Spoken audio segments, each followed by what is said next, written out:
हाँ जी बच्चों, कैसे आप सब लोग? ठीक ठाक हो? हाँ जी, इधर ध्यान दो, हम आ गए। बेटे याद है आपने लास्ट क्लास में क्या किया था? मुझको लग नहीं रहा, ऐसा लग रहा है ढीले ढाले हो। याद है कंसोलिडेशन चल रहा था? मेरे ख्याल 2 या 3 एडजस्टमेंट की थी। कौन कौन सी की थी? एक लॉस बाय फायर,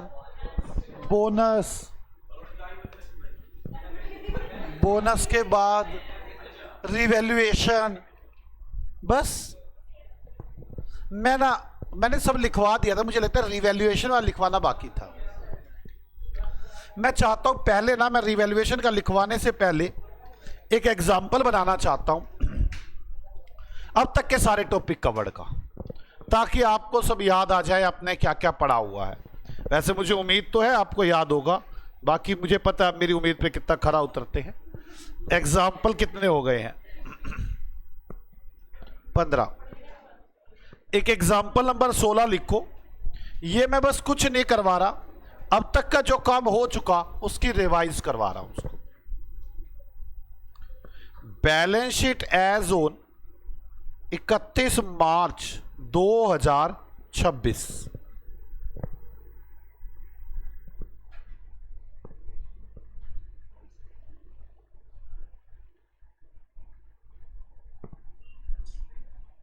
लो जी, NM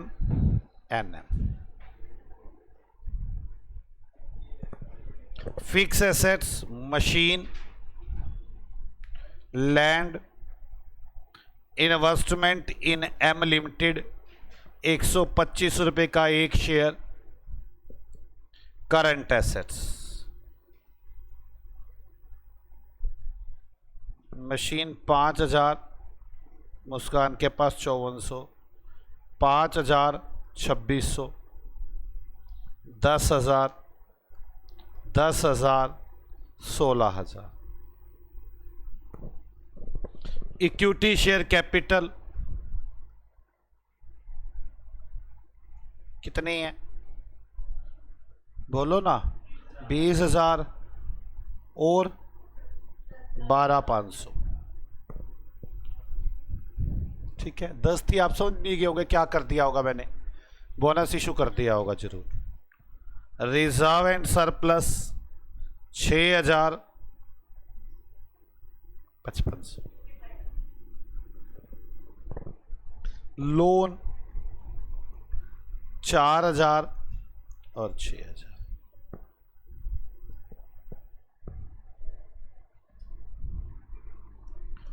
share purchase bye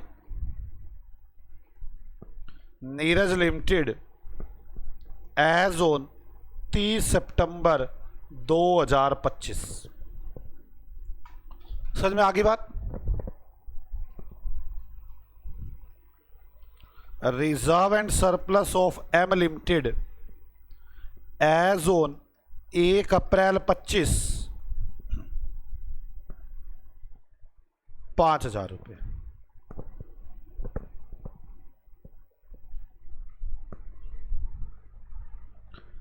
M limited issued bonus shares in the ratio 1:4।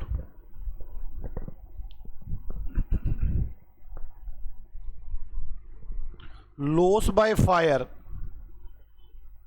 On 30 मई 2025 ₹1,000।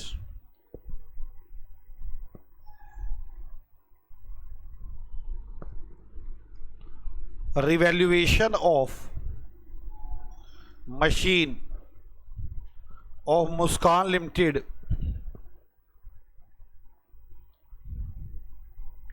on 30 September 2025. Market value of the machine ₹6,500. Depreciation 10% per annum. Prepare consolidated balance sheet. आप कंसोलिडेटेड बैलेंस शीट बनाए। मैंने अब जो आपके सामने question लेकर आया हूं ये अब तक की सारी बातों को कवर करता हुआ क्वेश्चन है।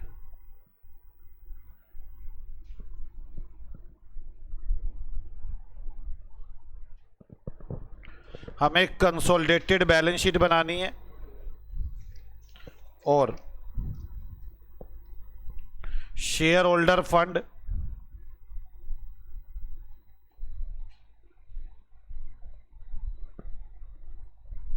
Share capital, reserve and surplus, minority interest, non current liabilities,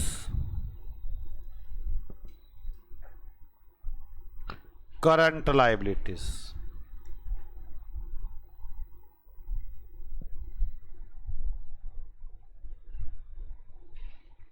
non current assets,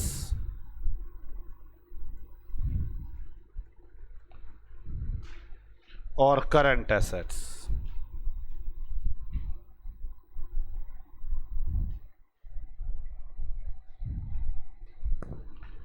अब सबसे पहले मुझे क्या निकालनी होगी? Percentage of holding. Percentage of holding में investment in shares, number of shares, कितने रुपए की इन्वेस्टमेंट है? 10,000 की, divide by 125, 80 shares, number of shares equity share capital में। बस यहां पर एक ही चीज पंगा करती थी और वो क्या थी? Bonus shares. चेक कर लेते कोई बोनस की बात है तो है, हमने बोनस इशू किया है। क्या इसमें ये लिखा हुआ एंट्री बनाई कि नहीं बनाई? तो मान के चलेंगे बनाई ही होगी। तो कैसे ठीक करोगे आप? 12,500 डिवाइड बाय 5 इंटू 1, ये आ जाएगा बोनस शेयर्स। कितने के आ गए?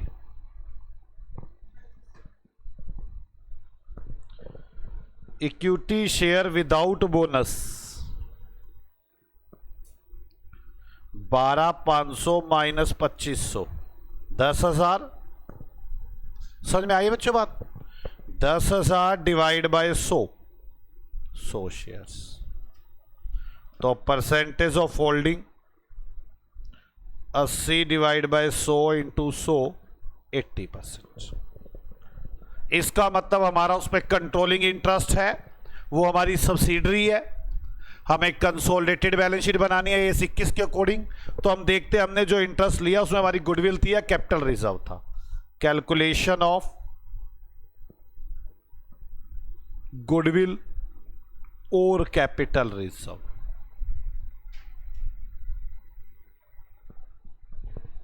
तो गुडविल और कैपिटल रिजर्व निकालनी है मुझे। इन्वेस्टमेंट 30 सितंबर को 10,000 रुपए, माइनस करनी पड़ेगी net assets on 30 September. Calculation of net assets,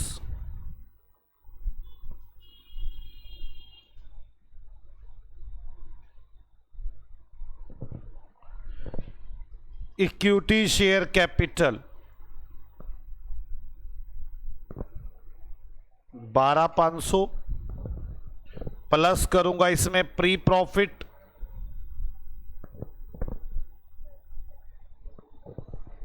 ठीक है।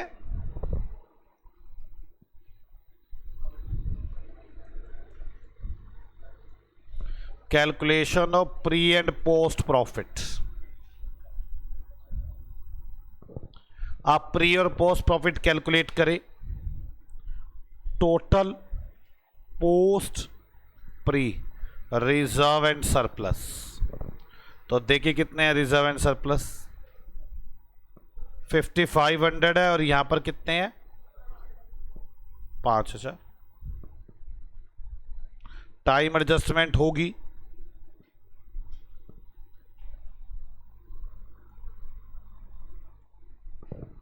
कोई डाउट है यहां तक? अब मुझे देखना होगा एडजस्टमेंट कौन कौन सी हैं। पहली एडजस्टमेंट लॉस बाय फायर है। यस, लॉस बाय फायर किस में से लेस हो गया होगा? पोस्ट में से, क्योंकि मैंने बैलेंसिंग निकाली है। तो पहले तो ऐड करो यहां पर। कितने रुपए है? 1000। बात समझ में आ गई? लॉस बाय फायर ऐड हो गया। कहां से फायर हुई, कब है? 3 मई को, शेयर परचेज की डेट से पहले। तो ये लेस कहां से होना चाहिए? प्री में से। यहीं से माइनस कर दिया, नीचे कहीं भी कर सकता हूं, मर्जी है मेरी, नीचे लिख देता हूं। कितने रुपए? कोई डाउट? लॉस बाय फायर के बाद बोनस शेयर की कोई एडजस्टमेंट है? हां, हमने कितने के बोनस शेयर दिए हैं? 2500 के। क्या एंट्री बना चुके? यस। तो कहां से लेस हो गया होगा? प्री से, पोस्ट से। करना कहां था? प्री से प्लस बोनस। कितने रुपए है? यहां से लेस करेंगे बोनस।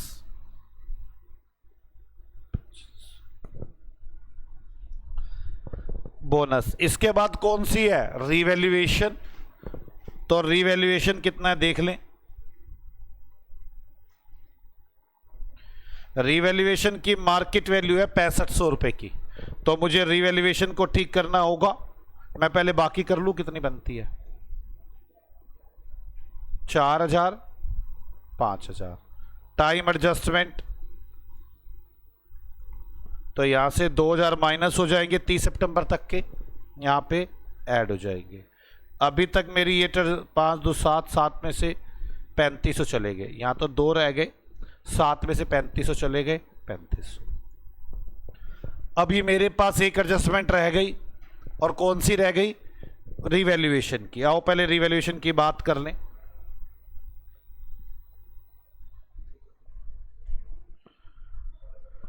मार्केट वैल्यू ऑन 30 सितंबर, कितनी मार्केट वैल्यू हो गई है? 6500। बुक वैल्यू ऑन 30 सितंबर, मुझे 30 सितंबर की बुक वैल्यू निकालनी होगी। कैसे निकालूंगा 30 सितंबर की बुक वैल्यू? पहले तो इसकी 5400 की मशीन है, इसको पहले स्टार्टिंग में लेकर जाऊंगा। 5400 डिवाइड बाय 90 इंटू 100, कितनी बन गई? 6000।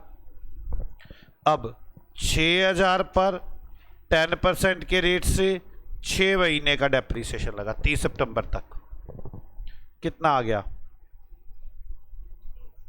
300। डेप्रीसिएशन माइनस कर दिया, कितनी वैल्यू बच गई? 5700। प्रॉफिट कितना हो गया रिवैल्यूएशन का?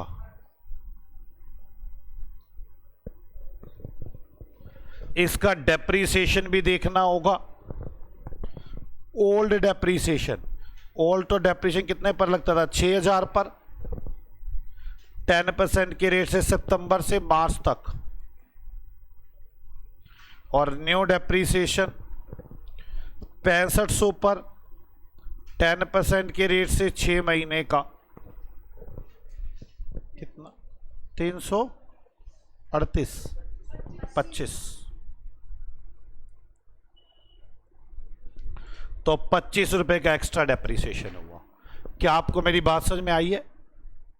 आ जाओ, जल्द से जल्दी से करते हैं।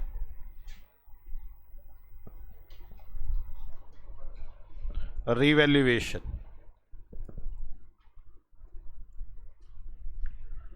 कितने का पड़ा था? रिवैल्यूएशन 800 और उसका डेप्रीसिएशन 25। ये हो गया 35 और 800।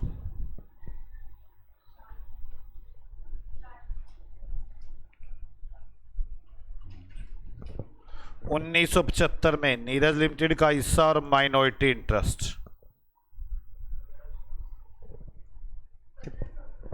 1580, 350 और ये 43, तो 4300 तो ऊपर चला जाएगा।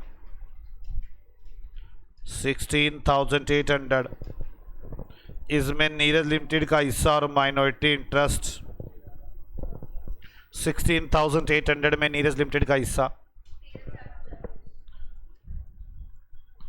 और माइनॉरिटी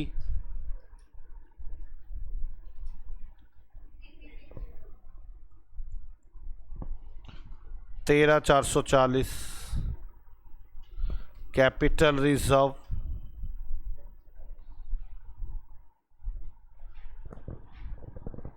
और इन सब चीजों को डील करते हैं। शेयर कैपिटल या फिक्स से ले लेते हैं। मशीन 5,000 और 2,400।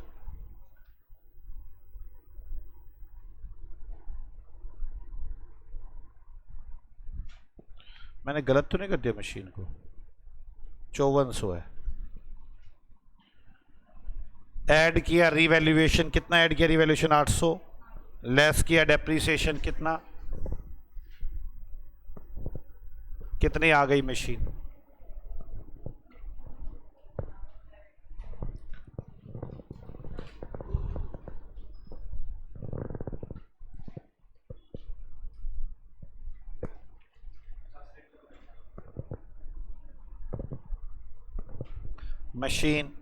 मशीन के बाद land 7,600। Non current assets 26,000।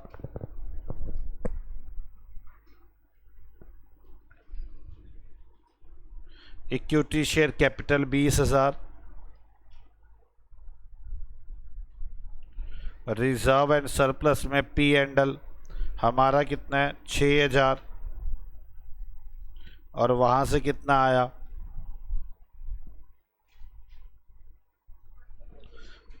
1,580।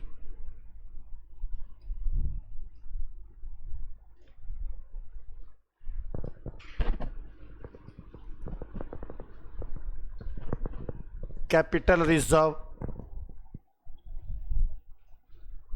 3,440। Minority interest total 3,700। Non current liability में लोन आ जाएगा। खत्म। क्या आपको ये मुश्किल लगा? मैंने कोशिश की कि मैं सारा टॉपिक कवर कर लूं इसमें, और मैं सोच सकता है मैं अपने उसमें प्रोसेस में कामयाब भी हो पाया हूं कि आपको सारा कुछ याद करा दिया।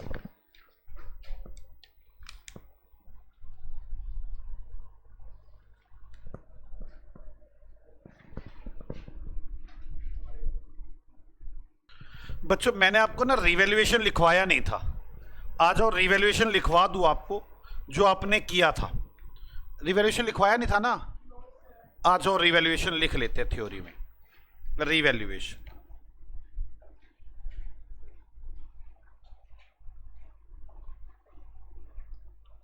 नंबर 1, प्रॉफिट ऑन रिवैल्यूएशन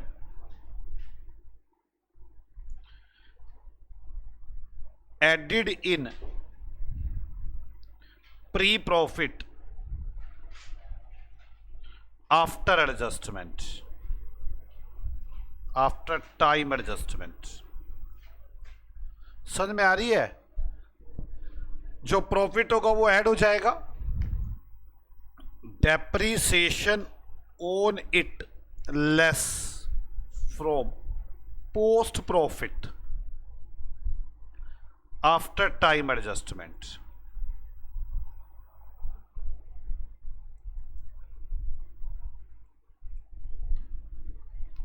या फिर सेकेंड ट्रीटमेंट इसका होगा, अगर लॉस आ रहा होगा, loss on revaluation,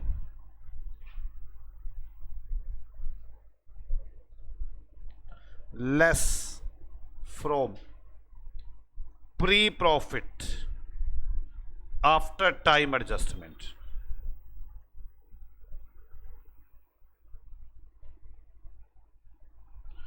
depreciation on it added in post profit after time adjustment। समझ में आ गई बच्चों को मेरी बात?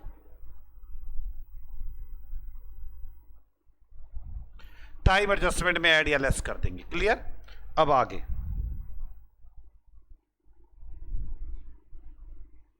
How to calculate depreciation and revaluation profit.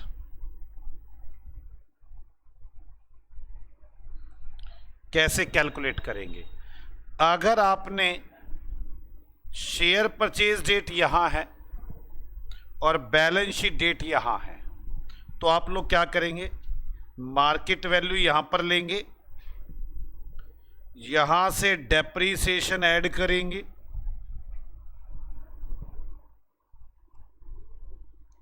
और बुक वैल्यू लाकर कंपेयर करते हैं। ऐसा ही है ना? और अगर शेयर परचेज यहां है और बैलेंस शीट यहां है, तो मार्केट वैल्यू यहां पर लेंगे आप इसे पहले यहां घसीटेंगे, फिर यहां घसीटेंगे और बुक वैल्यू आएगी। मतलब पहले ये डेप्रीसिएशन ऐड करेंगे, फिर ये डेप्रीसिएशन माइनस करेंगे। इस तरह से प्रॉफिट और लॉस निकलेगा। क्या आपको मेरी बात समझ में आ गई? डेप्रीसिएशन कैसे निकलेगा? ओल्ड डेप्रीसिएशन और न्यू डेप्रीसिएशन, इनका डिफरेंस ले लेंगे। क्या आपको मेरी बात समझ में आ गई है?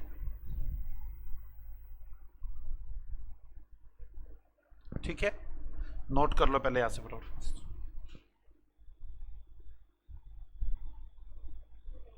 इस तरह से करें। क्या मैं आगे बढ़ूं?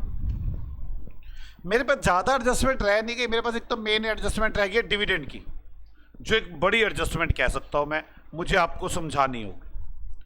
उसके लिए AS 13 की भी एक छोटी सी बात मुझे आपको समझानी होगी, लेकिन वो बात फिर AS 13 में आके नहीं समझाऊंगा, यही समझा दूंगा अच्छे से। और कुछ छोटी छोटी बातें हैं, सुने मेरी बात। मेरी इन बातों का समझना शुरू करना। अब जो मैं टॉपिक शुरू करने वाला हूं उसका नाम है कॉन्ट्रा। इसके बाद शुरू करूंगा डिविडेंड, फिर लगभग खत्म हो जाएंगे सारे कंसेप्ट। चलो पहले कॉन्ट्रा को समझे। एक बात बताओ, ये एक्चुअली मतलब एन लिमिटेड है, ये एम लिमिटेड है। मैंने इस कंपनी के शेयर खरीद रखे हैं, ये मेरी सब्सिडरी कंपनी है। क्या मैं इसे सामान नहीं बेच सकता? खरीद नहीं सकता इससे सामान? ये किसने रोक लगाई है कि अब अपनी सब्सिडी में सामान खरीद नहीं? मैं तो शेयर खरीद के मालिक बन गया, सामान तो खरीद बेच कर ही सकता हूं। मैंने इसको सामान बेचा, सेल किया। क्लियर? 1000 वाला सामान 20% प्रॉफिट जोड़ा, 1200 में बेच दिया। इसकी परचेज कितनी हो गई होगी? 1200। ये आगे बेचेगा इस सामान को, हाँ या ना? अब इसने 1200 में से 800 का सामान सेल कर दिया, इसके पास कितना सामान बच गया? 400 का क्लोजिंग स्टॉक। मेरी कंपनी ने कितना प्रॉफिट लिखा होगा? 200,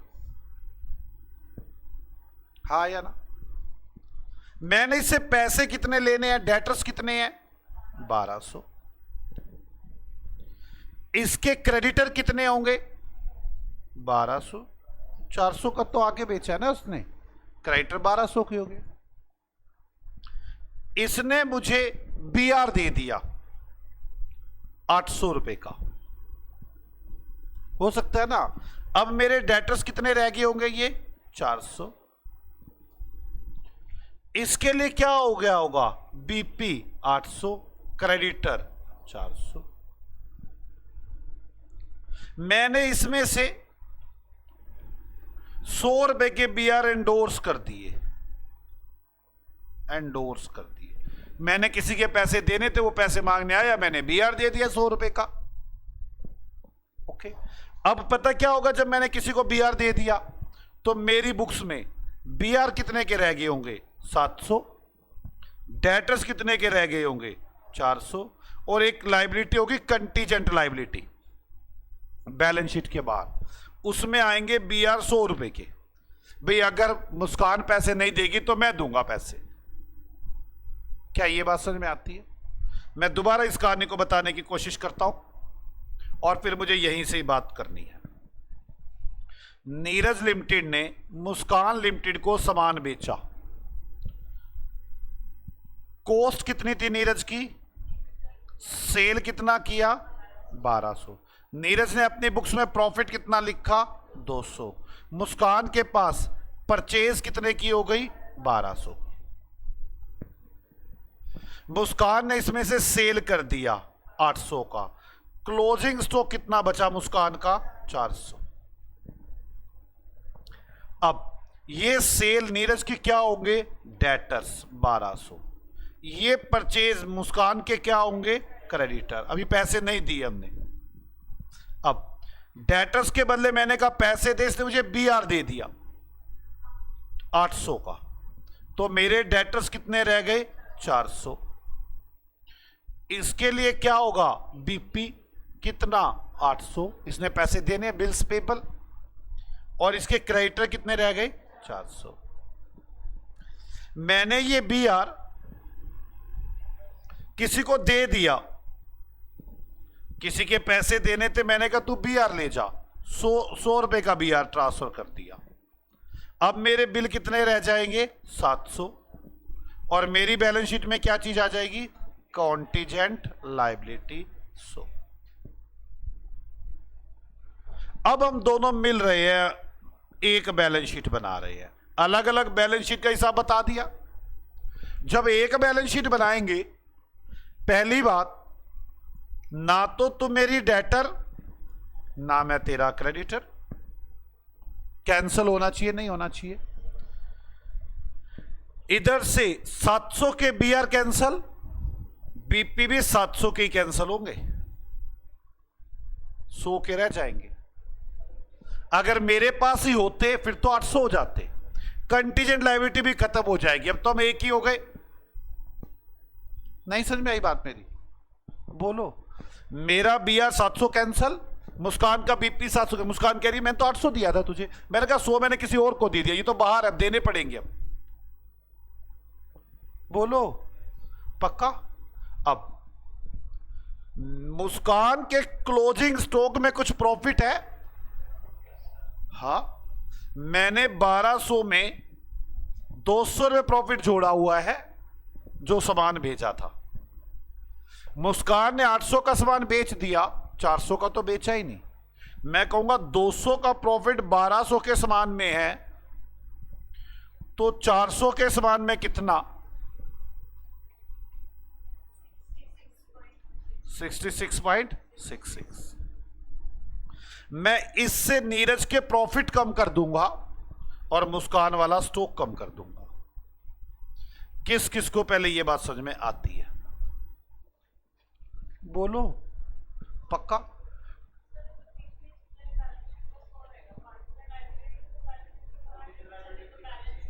नहीं, आप मेरी बात ही नहीं समझ रहे। कॉन्टीजेंट लायबिलिटी पहली बात तो बैलेंस शीट में आती ही नहीं, बैलेंस शीट के बाहर लिखी जाती है। मैं वैसे ही कह रहा हूं, मैंने कहा मुस्कान ने पैसे ना दिए तो मैं दूंगा, मुस्कान कह रही है। और मुस्कान ने कहां पे लिख रखे होंगे? अपनी लायबिलिटी में। अब हम एक हो रहे हैं। जब मैं मान ही रहा हूं ये मेरी लायबिलिटी है, फिर ये क्यों कह रहे हो मुस्कान ने ना दिए तो मैं दूंगा? अब तो हम एक हो जाएंगे ना कंसोलिडेशन में।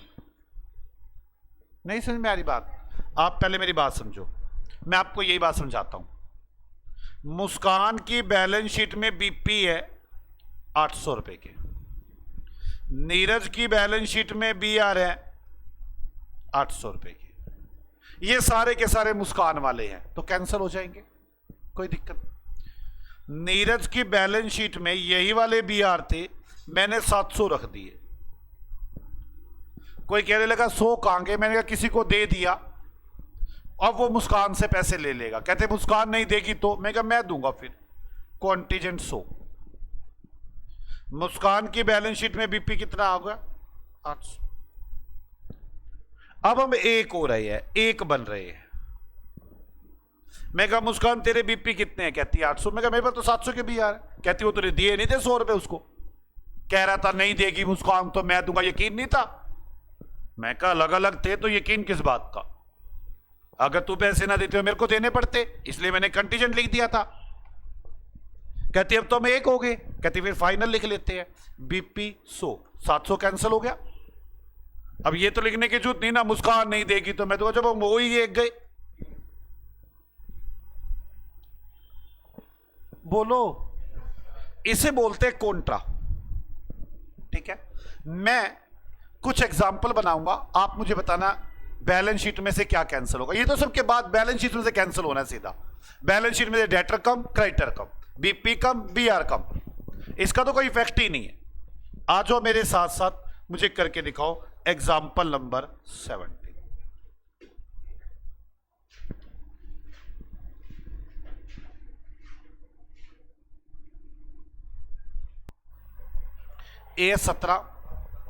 A17 कह रहा हूं, एग्जाम्पल 17 एच लिमिटेड है और एस लिमिटेड है।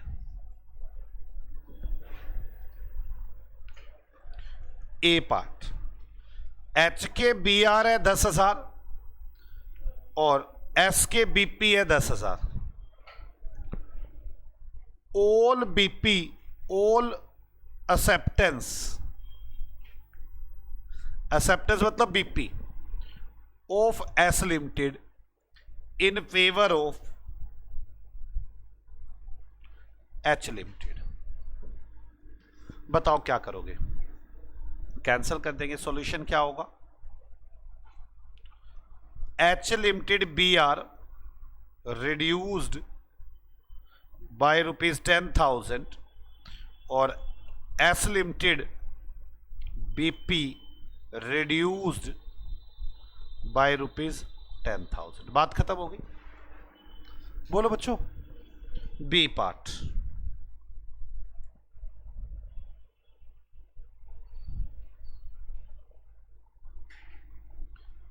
एच लिमिटेड बी आर है 15,000, एस लिमिटेड बीपी है 10,000।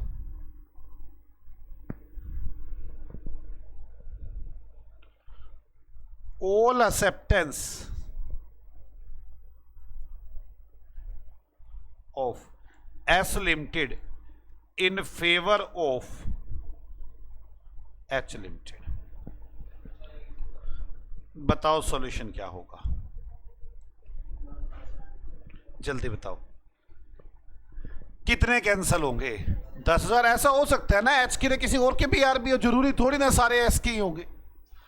तो लिखिए H limited B R reduced by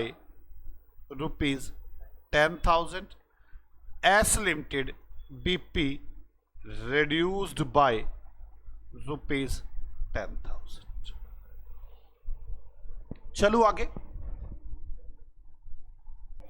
C part लिखो।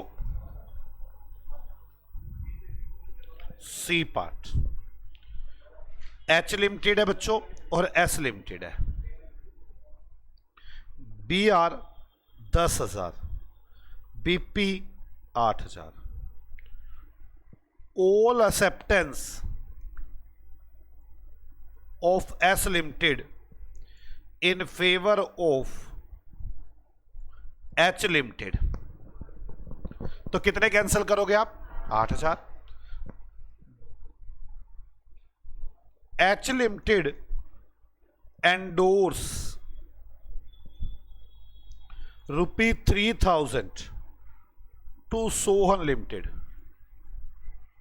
from these acceptance, from these acceptance। हमने 3,000 रुपए आगे कर दिए acceptance में। मुझे बताओ कितने कैंसिल करोगे, सॉल्यूशन क्या होगा? H limited BR reduce by 5,000.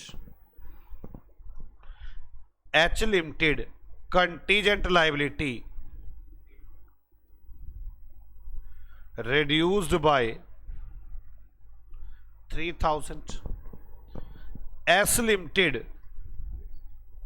BP reduced by rupees 5,000. आप पहले मेरी बात समझो। मुस्कान कह रही थी मैंने 8,000 रुपए के बीपी देने, नीरज कह रहे मेरे पास 5,000 के 3 के मैंने किसी और को दे दिए हैं। मुस्कान कहती फिर अब हम 1 हो जाएंगे, इसका मतलब 5 के कैंसिल हो पाएंगे, 3 के तो हमने देने ही है। मैं चुप करके बैठा हूं। मुस्कान कह रही है कागज पे नीचे क्या लिखा हुआ है? मैंने कहा मैंने ये तुम्हें यकीन नहीं था, मैंने लिख दिया था अगर मुस्कान पैसे नहीं देगी तो मैं दूंगा। कहती इतना भी यकीन नहीं। मैं कहा चल कोई बात नहीं। कहती अब तो 1 ही हो गए। मैंने कहा हाँ। कहती अब तो काट दे कम से कम, अब तो यकीन हो गया। बात समझ में आ गई?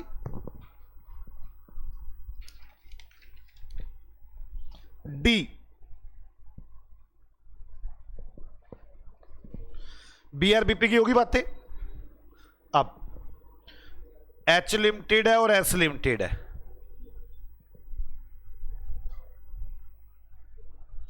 डेटर्स है 10,000 के, इसके क्रेडिटर है 26,000 रुपए के। H limited debtors includes creditor of S limited. S limited ₹3,000। आप मुझे बताएं कितना कम करेंगे? 3,000 कम करेंगे। इसमें क्या था? देखिए solution. H limited debtors reduced by 3,000। S limited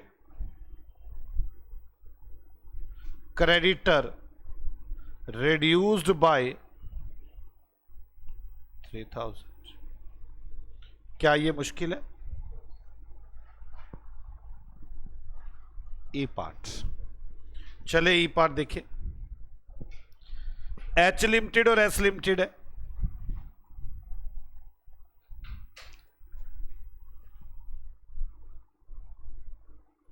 given loan to S limited 10,000। Taken loan from H limited 10,000। इसका सॉल्यूशन बताओ क्या करोगे? कम हो जाएंगे। आपका आपसदारी में क्या लोन का पैसा लेना देना?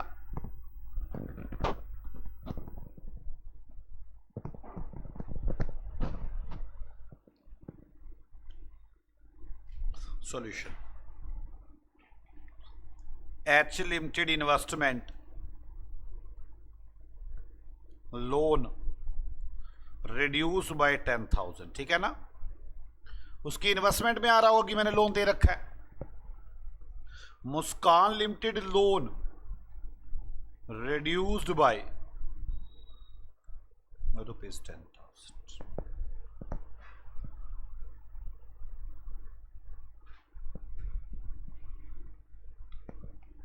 एक और बनाता हूं, ये वाला अच्छा लगेगा। इसके बाद F। ये H लिमिटेड की बैलेंस शीट है। यहां लिखा हुआ है लोन टू मुस्कान लिमिटेड 10,000 का,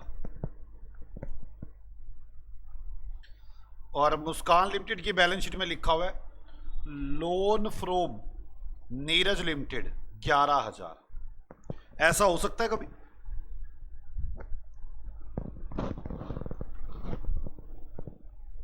नीरज कह रहे मुस्कान मैंने तो 10,000 ही लेने थे।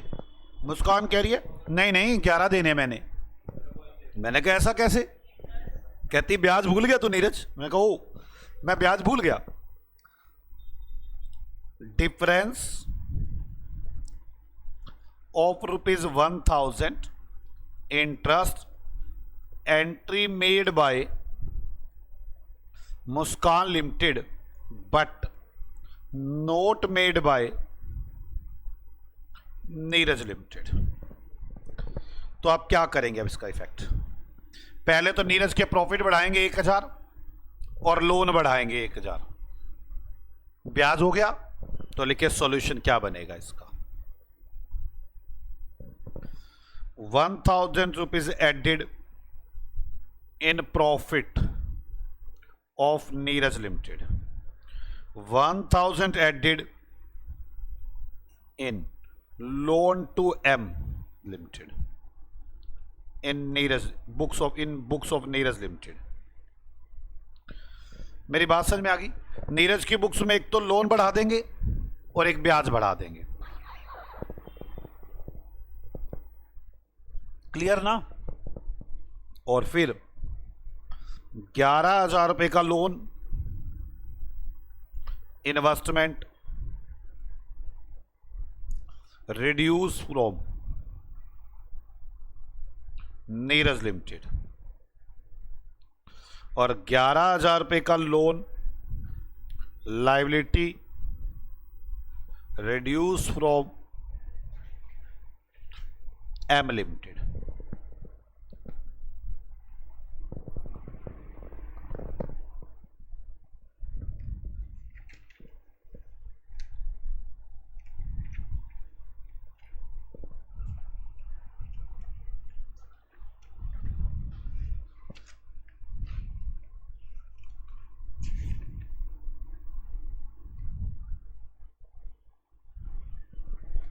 चलो एक और लिखो जी। Neeraj limited sold goods to Muskan limited at a profit of ₹200। Half of these goods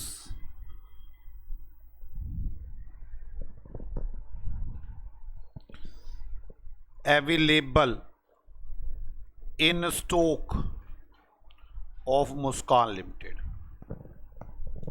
जल्दी बताओ क्या करोगे सॉल्यूशन। नीरज लिमिटेड ने 200 रुपये प्रॉफिट पर सामान बेचा था, बोलो। तो 200 रुपये प्रॉफिट कमाया होगा नीरज ने, 200 ही लिखा होगा, लेकिन क्या अब 200 का बिका? तो हाफ तो बिका ही नहीं, तो कैसे लिखेंगे? Profit of Neeraj limited reduced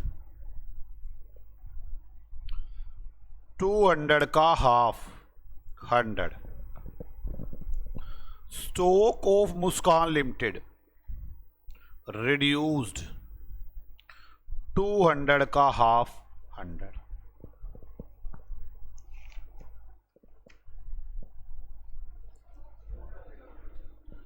stock मुस्कान का स्टॉक ज्यादा वैल्यू पे आ रहा होगा ना, उसके बुक्स में ज्यादा वैल्यू पे आ रहा होगा। यही तो जब हम कंसोलिडेट बनाएंगे वो कहेगी नीरज देख कितना झूठा है, तूने प्रॉफिट कमा रहा है, अपना प्रॉफिट हटा, मेरा स्टॉक कम कर। नहीं समझ में आई बात? कंसोलिडेशन में तो हम एक होने वाले हैं ना, बोलो। मेरा कहने का मतलब है जब कंसोलिडेटेड बैलेंस शीट बनेगी, यहां मुस्कान का स्टॉक आ रहा होगा, यहां नीरज के प्रॉफिट आ रहे होंगे। मुस्कान कहेगी वाह नीरज क्या प्रॉफिट कमा रखे हैं, मैंने कहा मैंने तेरे को भी सामान भेजा था, प्रॉफिट कमाया था। कहती तभी तो बिका नहीं, मेरे यहां फालतू वैल्यू में जुड़ा बैठा है। मैंने कहा तो प्रॉफिट भी नहीं कमाया हमने, अब तो एक है हम। कह रही है मेरा स्टॉक कम कर, अपने प्रॉफिट कम कर।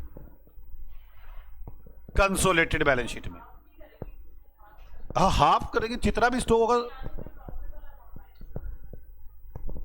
4200 वाला सामान था, 2100 वाला सामान बिक गया, तो मुस्कान के बुक्स में कितना आ रहा होगा? 2100। 100 कम कर दिया, अब सही आ गया ना स्टॉक। मैं कहता हूं मैंने ना जल्दी के चक्कर में एग्जांपल दे दिया, सुन लो। 4000 वाला सामान 4200 का बेचा, नीरज की बुक्स के अंदर यहां पे आ गया होगा प्रॉफिट 200। ये नीरज की बुक्स है। मुस्कान ने आधा सामान बेच दिया 2100 का, अब मुस्कान की बुक्स में स्टॉक कितना आ रहा होगा? 2100।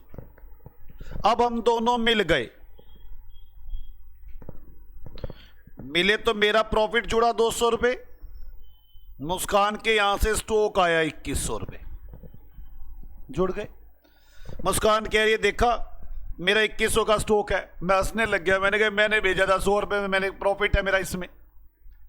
कहती है वही सामान है जो 4200 का भेजा था। मैंने कहा, कहते उसमें 200 रुपए कमाए थे। मैंने कहा, कहती फिर मैंने तो आधा ही बेचा है। मैं कहा अच्छा फिर इसमें फालतू कितना है? 100। मेरा प्रॉफिट फालतू कितना है? 100। तो प्रॉफिट ही तो माइनस करूंगा ना। बोलो पक्का? चलू आगे। मुझे यह बात तो समझ में आती है, जब तक आपके सामने एग्जाम्पल ना आए ना, आपको समझ में आधा अधूरा आता है। जब इसे एग्जाम्पल में लेके आऊंगा तब समझ में आएगा। अभी तो ये समझ लो बस, हाँ ये होना है। मैं कोशिश करता हूं, मैं एक एग्जाम्पल और बनाता हूं। तो ये बता देना किस में से क्या कम होगा। बाद में कंसोलिडेटेड बैलेंस शीट में आएंगे तो मैं ये सारे कंसेप्ट लेकर आऊंगा। Muskan limited sold goods to Neeraj limited. Neeraj मतलब होल्डिंग, आपको पता ही है।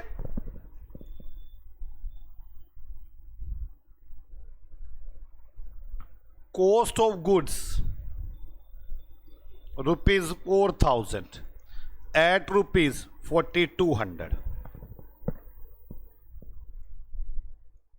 half of these goods sold by Neeraj Limited। अब बताओ मुझे क्या होगा सॉल्यूशन। अब प्रॉफिट किसके कम होंगे? मुस्कान के, क्योंकि उसने बेचा। कितने प्रॉफिट कम होंगे? 100। क्यों? आधा तो सामान बेच दिया ना, तो 200 रुपए टोटल प्रॉफिट कमाया था, तो आधा ही तो नहीं कमाया। तो लिखेंगे profit of M limited reduced by ₹1000। ये थोड़ा सा मुश्किल है। मुश्किल क्या है? बस टोटल प्रॉफिट बैलेंस शीट में कम हो जाएंगे बाय 200 बाय 100। और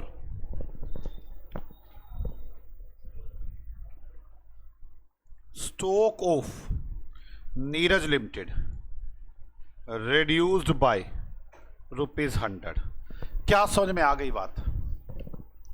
बहुत डर लग रहा है बड़ा। कोई नहीं, हिम्मत करता हूं और हिम्मत करके समझाने की कोशिश करता हूं।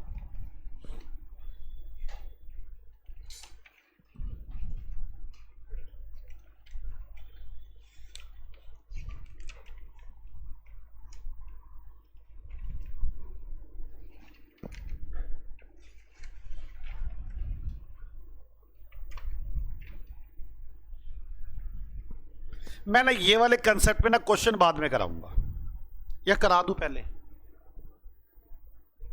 आपको जैसा लगे। अच्छा,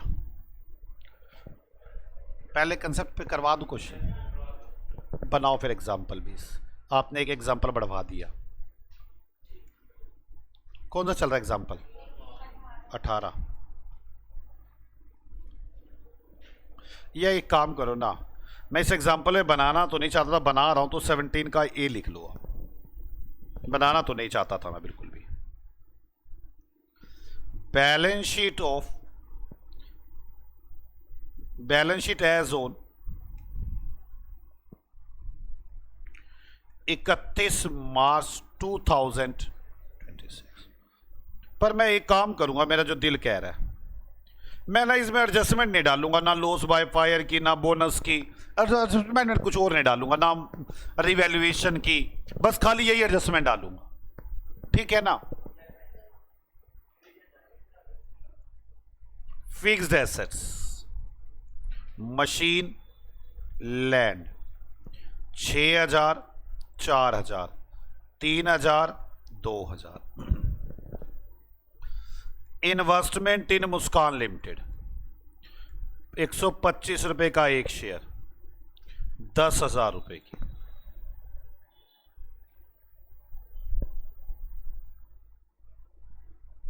यार आप ना मजे ले रहे हो मेरे, मैं जन चाहता नहीं था ऐसे। डेटर्स 4,000 और 5,000। BR 5,000 6,000। स्टॉक में ना एक पंगा ले रहा हूं, एक नहीं ले रहा अभी। स्टॉक में ना नीरज सामान बेचेगा जो मेरा दिल कर रहा है। 8,000 और 5,000। मुस्कान सामान बेचेगी तो थोड़ा समझाना पड़ेगा, बाद में करूंगा। डेटर्स BR स्टॉक और क्या था? लोन टू मुस्कान। नीरज दे रहा है 3,000 का लोन, ठीक है। यहां पर creditor BP loan from Neeraj 3,100 रुपए।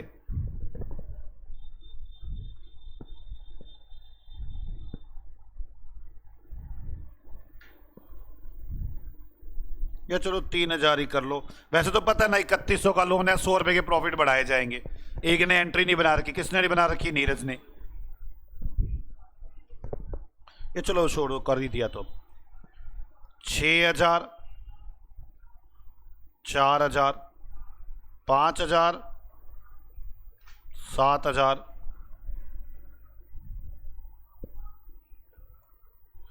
Contingent liability H limited 1,000 for bill endorse.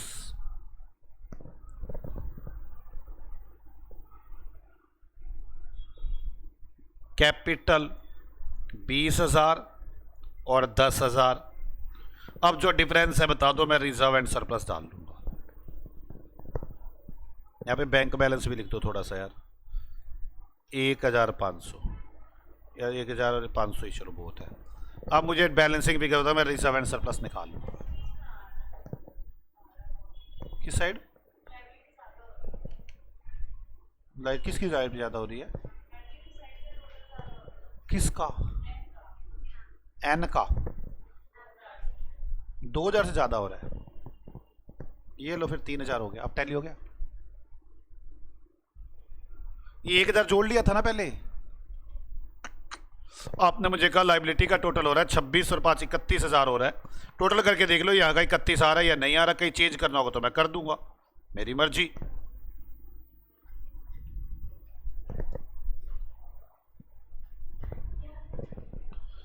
दस 14। हे भगवान,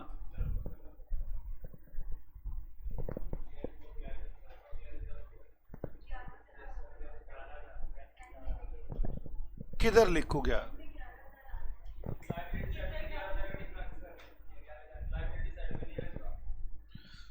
यहां 11,000 लिखना चाहते हो? अब ठीक है, पूरा टैली हो गया।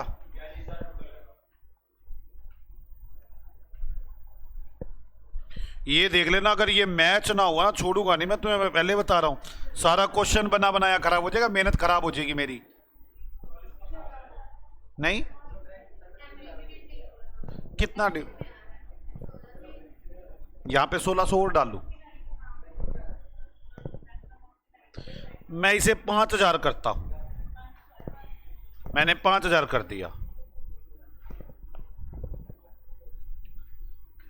ना। दुखी करते हैं, पूछो ना आप। इसलिए कहता हूं मैं ही क्वेश्चन बना के बैठूं तो ठीक है, वरना 25 मिनट तो तुम क्वेश्चन बनाने में लगा दो।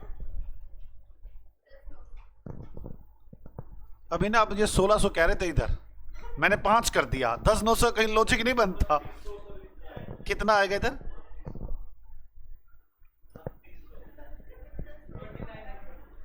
एक बार चेक कर लो, टैली हो रही है बैलेंस शीट? गधो, अगर यही टैली नहीं होगी तो टैली करूंगा कैसे मैं आगे?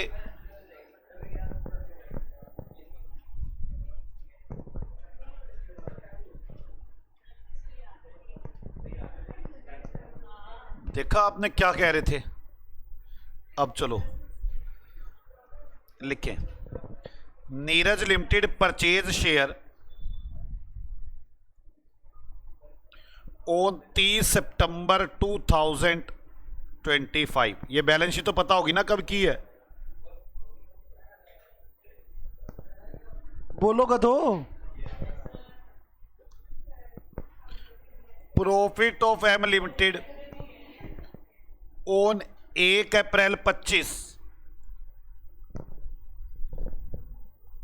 1,000 रुपये। अब बनानी पड़ेगी बातें। अब मैं और नहीं डाल रहा, लॉस बाय फायर मैं डाल सकता हूं, मैं वो भी डाल सकता हूं इसमें बोनस, मैं इसमें वो भी डाल सकता हूं रिवैल्यूएशन। नहीं डाल रहा, बोलो मैं अच्छा हूं, क्योंकि मैं बस इसी टॉपिक को समझा रहा हूं। इसके बाद मुझे एक डिविडेंड टॉपिक सिखाना, फिर सबको मिक्स करके डालूंगा, फिर अच्छा लगूंगा मैं। चलो आ जाओ। ये बनाना नहीं था क्वेश्चन, आपके दुख के कारण बनाना पड़ रहा है। दुख हो रहा है मुझे, फ्री सेवा लिखना चाहिए इसमें। चलो अब लिखो, debtors ₹1,000, debtor includes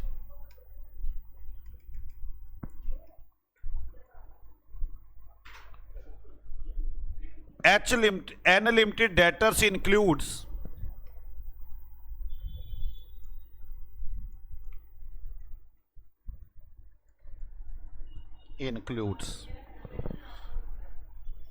N limited includes ₹1,000 which is creditor of M limited। समझ में आ गई? अब बीपी पे बात लिखो, BP ₹3,000, acceptance of ₹3,000 of M limited, of ₹3,000 of M limited in favor of N limited। N limited endorse ₹1,000 in favor of S limited। समझ में आ रही है?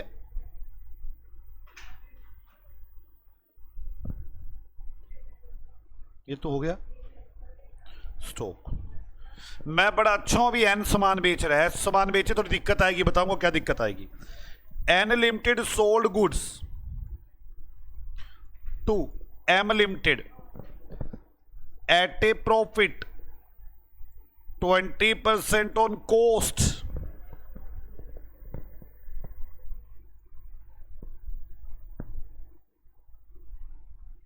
M limited stock includes goods received from N limited rupees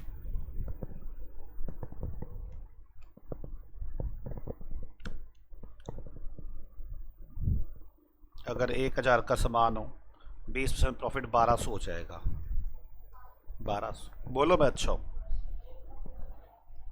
चलो यहां तक show consolidated balance sheet.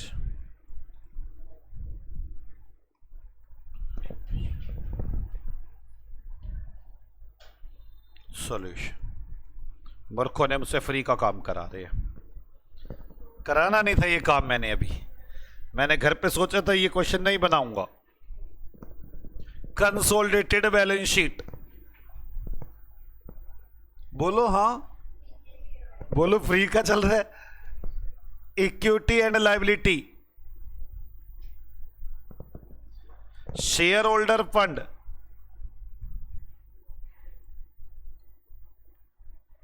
Share capital. वो भी पता क्यों करवा रहा हूं, मुर्ख उलझ के खड़े हो गए बेकार की बातों पे। अब सुनाऊं भी ना क्या? माइनॉरिटी इंटरेस्ट चैप्टर को 25 मिनट बढ़ाने में आपका योगदान है। Minority interest, non current liabilities, current liabilities.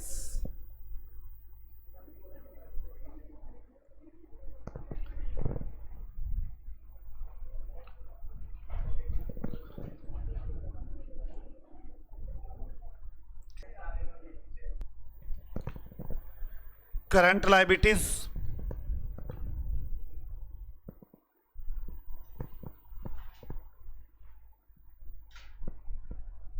चलें। अब सबसे पहले मैं एक बात बताऊं, वैसे जो मेरा मन कहता है, मेरा मन तो हमेशा ही कहता है गीगो कर लेना चाहिए। गीगो का मतलब होता है गार्बेज इन गार्बेज आउट। अगर आपकी कभी ये बैलेंस शीट देखो, मैं बार बार आपसे क्या बोल रहा था कि बेटे देखना ये बैलेंस शीट का टोटल मैच हो जाए, टोटल मैच हो जाए। आप टोटल ही ना मैच करवाओ, मेरी कंसोलिडेशन का टोटल मैच होगा ही नहीं। जब गार्बेज ही इन कर रहे हो तो गार्बेज ही तो आउट होगी। मतलब गलत इनपुट करोगे तो गलत आउटपुट ही आनी है। मेरी बात समझ में आ रही है? जैसे यहां पर देखो 3100 का लोन मुस्कान कह रही है और नीरज कह रहा है 100 रुपए का। तो अगर मैं होता, मैं अगर खुद कर रहा होता अकाउंट, तो मैं आपको सच बताऊं, मैं पहले ये गार्बेज इन गार्बेज आउट को ठीक करता। मैं कहता नीरज तुम्हारे पास जो लोन है वो 100 रुपए बढ़ाओ और नीरज अपने प्रॉफिट बढ़ा लो 100 रुपए, और मैं कहता ये हुई सही बैलेंस शीट। नहीं समझ में आई?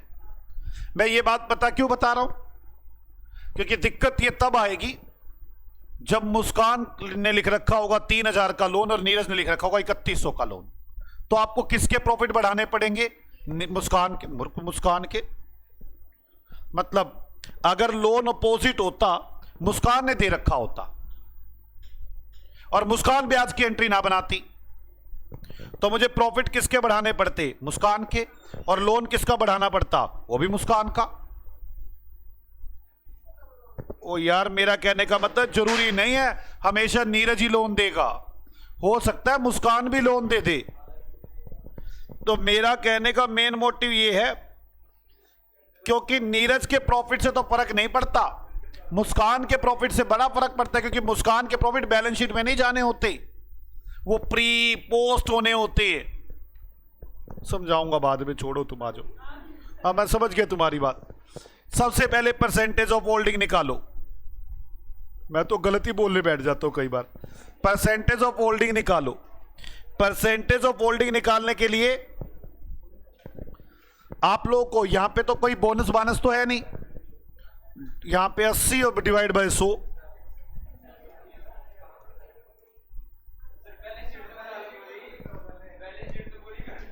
करती मैंने। ओके, मैं तो मजाक कर रहा था। मैं तो ये देखो, ये हो गया नॉन करंट एसेट्स और करंट एसेट्स हो गया। अपना क्या करना था? परसेंटेज ऑफ होल्डिंग हो गई। परसेंटेज ऑफ होल्डिंग के बाद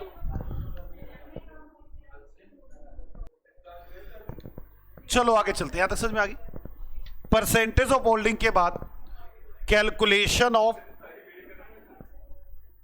गुडविल बैकअप है सारे का, और कैपिटल रोज बैकअप होता है, capital reserve. Calculation of goodwill और कैपिटल रिजर्व। इन्वेस्टमेंट कितने रुपए की इन्वेस्टमेंट है? 10,000 की। कौन सी तारीख को? 30 सितंबर को। तो नेट एसेट्स भी कब चाहिए? 30 सितंबर को। कैलकुलेशन ऑफ नेट एसेट्स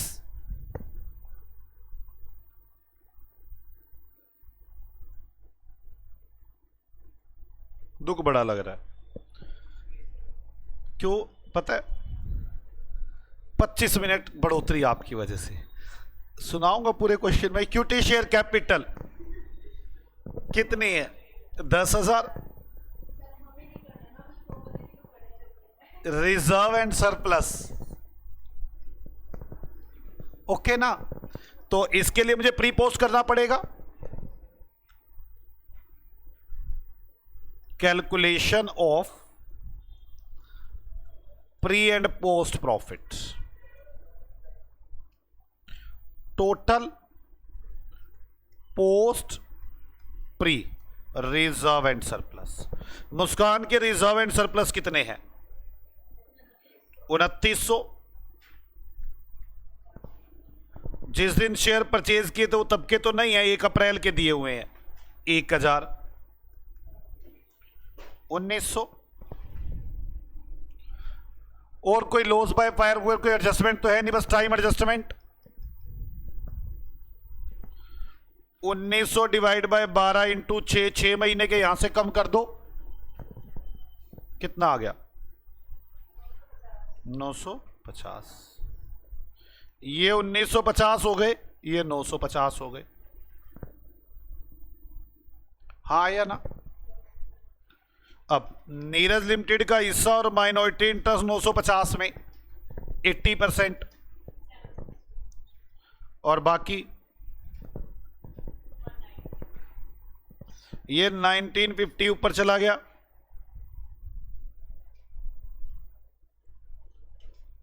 इसमें नीरज लिमिटेड का हिस्सा और माइनॉरिटी इंटरेस्ट कितना? 9560। आगे 2390। अब ये ऊपर चला गया 9560। पहली बार गुडविल आई है, बताओ, जब से मैं क्वेश्चन बनाने लगा हूं। गुडविल आप बैठे सामने, आपने बनवाया तो ऐसे ही आएगा। गुडविल बताओ कितना? क्लियर? आ जाओ कंसोलिडेटेड। देखो मैंने वो कॉन्ट्रा वाली कोई एडजस्टमेंट नहीं किया अभी तक। किया? कुछ नहीं किया ना। अब ध्यान से, मशीन 6000 4000,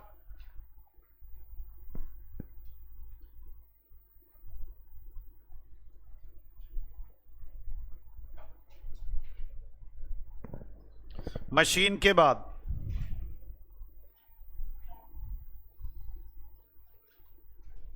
लैंड 3000 2000,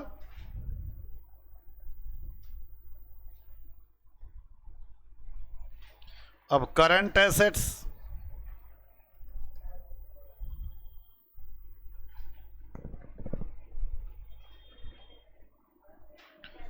डेटर्स 4000 5000,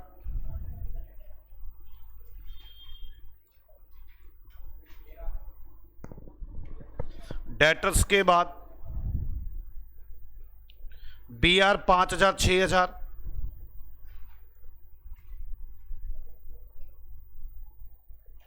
BR के बाद स्टॉक 8000 5000,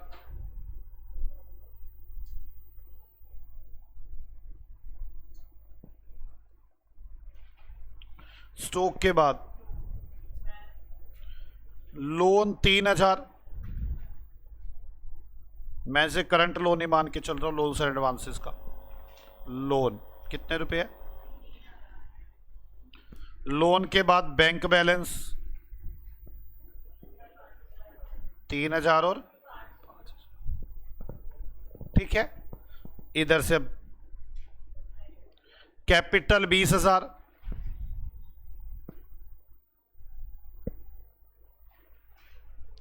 रिजर्व एंड सरप्लस 11000, उसके तो जोड़ने ही नहीं ना मुझे। रिजर्व एंड सरप्लस के बाद क्रेडिटर 6000 4000,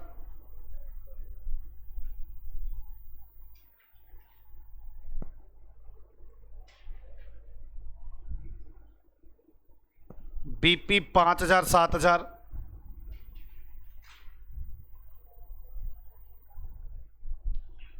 लोन 3100। तो हाँ सॉरी, मेरे को क्या हो गया ये?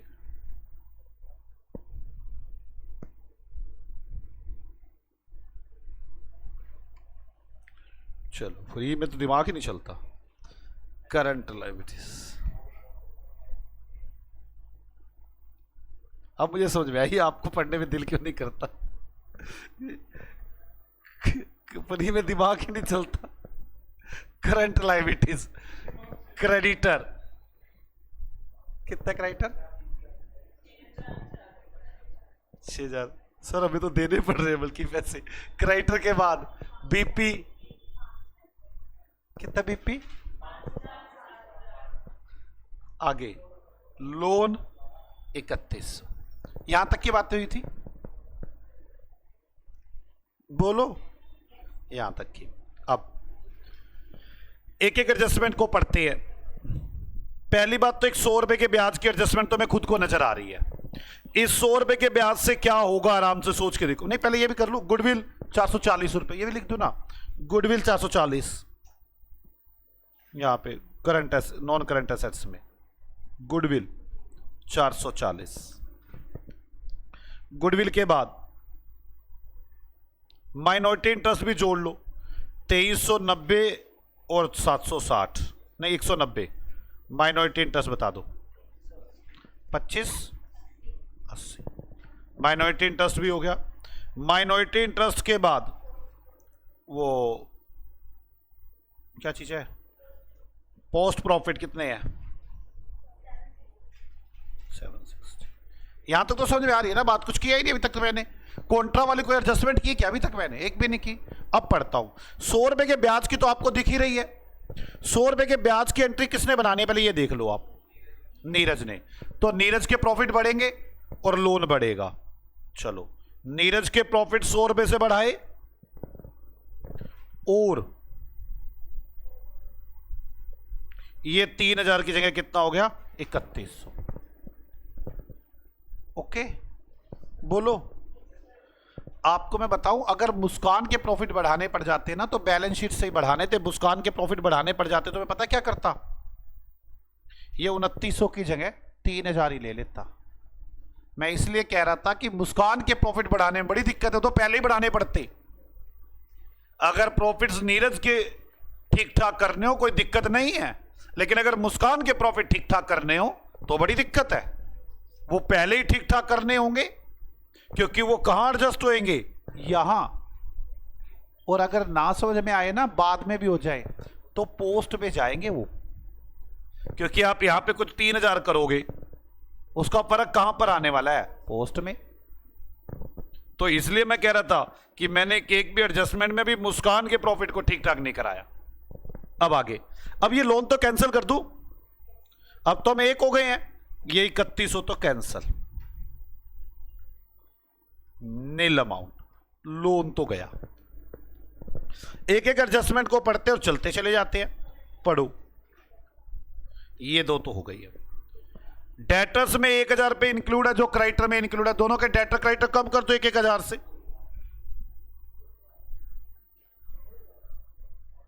क्राइटर कम 1000, debtors come 1000।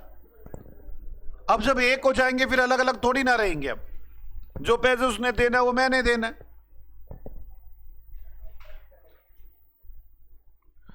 Acceptance of 3000 of M in favour of N, और एन ने 1000 पे आगे एंडोर्स कर दिए, तो हमारा आपस का तो 2000 का ही रह गया लेन देन। तो बीपी 2000 से कम, बीआर 2000 से कम। हाँ, जो कंटीजेंट लायबिलिटी है वो 1000 से कम, मैंने हटा ही दी कंटीजेंट लायबिलिटी। वैसे लिखी हुई थी कि एच की कंटीजेंट लायबिलिटी है 1000 रुपए की। मेरी बात समझ में आ गई है? मैंने यहां से कंटीजेंट लायबिलिटी हटा ही दी, मैं लिखता ही नहीं। बोलो, आगे चले।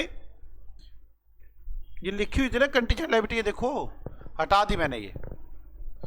अब आगे, ये एडजस्टमेंट हो गई। नीरज लिमिटेड ने सामान बेचा, ध्यान से, प्रॉफिट किसके कम होंगे, नीरज के। अगर मुस्कान के कम होने होते तो तोते उड़ जाते, पहले एडजस्टमेंट करनी पड़ती। बस दो ही बातें, ब्याज की और ये वाली, बस, और ब्याज की प्रॉफिट वाली है। तो Neeraj limited sold goods to Muskan limited at a profit 20% on cost, और 1200 का सामान बच गया। तो पहले प्रॉफिट निकालना पड़ेगा, 1200 डिवाइड बाय 120 इंटू 20। नहीं समझ में आई बात भाई? Unrealised profit 1200 divide by 120 into 20, 200। 200 रुपए के किसके प्रॉफिट कम होंगे, नीरज के। और प्रॉफिट स्टॉक किसका कम होएगा, मुस्कान का।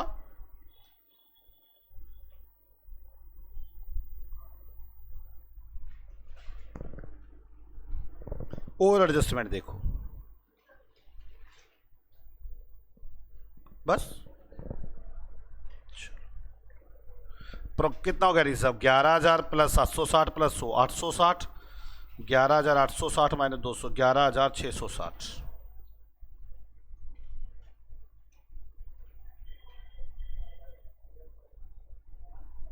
6 4 10 माइनस 1 9, 5 और 7 12 माइनस 2 10, 6 और 4 10, 3 और 2 5, 4 5 9 माइनस 1 8, 6 5 11 माइनस 2 9, 8 5 13 माइनस 200, तो 12,800, 5 और 3 8। बोलो बच्चों हाँ।